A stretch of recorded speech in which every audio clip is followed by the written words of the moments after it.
지역 일간지에 올라온 주요 기사를 살펴보는 신문토파 보기 시작하겠습니다. 먼저 올해 충청권 내에서 유일하게 충남만 신생아 수가 증가했다는 기사 보겠습니다. 지난 1월부터 8월까지 충남의 신생아 수는 6,640명으로 지난해와 비교하면 올해 약 2% 증가한 것으로 집계됐습니다. 반면 대전은 3.7%, 세종은 2.9%, 충북은 4.7% 감소한 것으로 나타났습니다. 충남 신생아 수 증가 원인으로는 양질의 일자리 증가와 신도시 개발, 주거 문제 개선 등이 꼽히고 있는데요. 충남의 경우 지난 2014년 18,370명이던 출생아 수가 계속해서 감소세를 보이다 지난해 10,000명 아래로 떨어진 9,586명을 기록했습니다. 충남도는 오는 2026년까지 합계 출산율 1명을 회복하겠다는 목표를 갖고 풀케어 돌봄 정책을 실행하고 있습니다. 다음은 아동, 장애인, 치매 환자 실종 신고가 갈수록 늘고 있다는 기사인데요.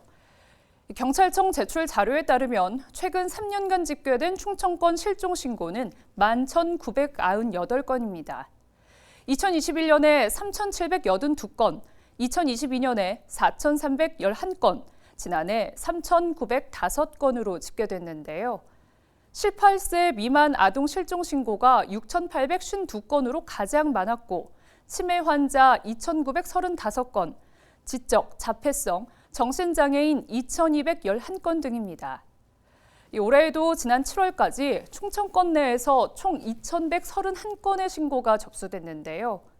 실종자 문제에 효과적으로 대처하기 위해선 실시간 정보 공유 시스템의 필요성이 제기되고 있습니다.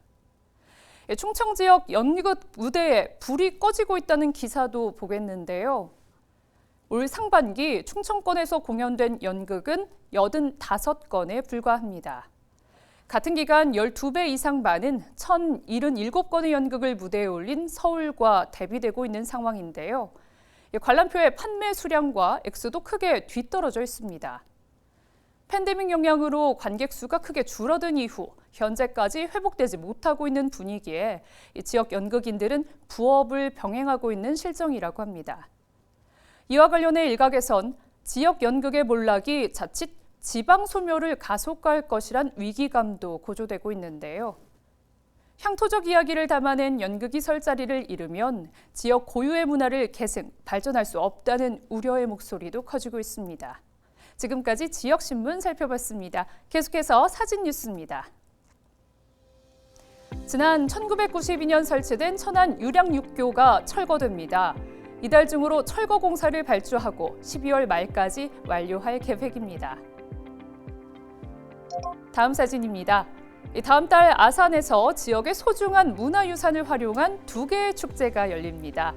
10월 11일부터 13일까지 4일간은 외암 민속마을 지풀문화제가, 12일과 13일에는 현충사 달빛 야행이 펼쳐집니다.